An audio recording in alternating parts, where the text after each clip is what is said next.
Well, why aren't the sanctions on Russia tougher over the crisis in Ukraine?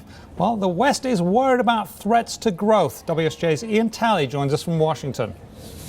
Ian, thanks. Good to be here. Yeah, it's always good to have you. Ian, this is a bit of a dilemma, and you liken it in the story to fighting with a spouse. You might have a disagreement, but you don't want to do any damage. It's true. Yeah, both sides recognize the real issue here. The real leverage in sanctions is energy. Europe imports so much.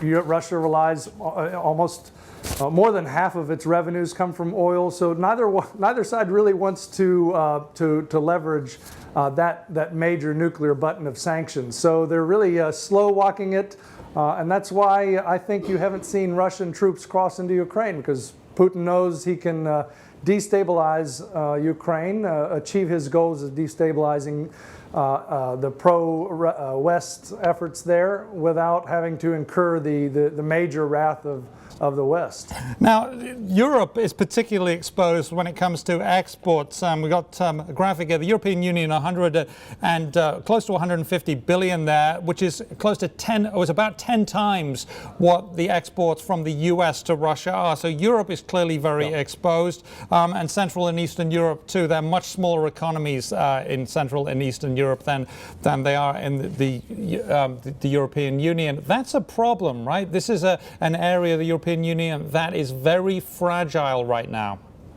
That's right. Well, you have really two issues. You have the states around Russia that used to be former Soviet satellites that still have very strong trade connections, and then you have Europe.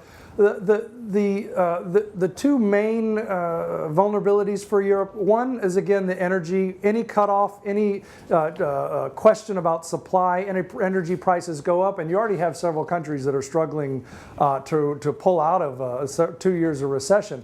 So the other exposure are banks. Banks are trying to reduce their risk, raise their capital, and there's something like 170 billion in bank claims, European bank claims, particularly France and Italy, that have claims in Russia that if financial sanctions were levied for the entire sector, those banks could have additional problems. And additional problems on top of problems they already have, and not good news there. We're going to leave it there. Thank you very much, Ian Talley of the Wall Street Journal. We appreciate your time.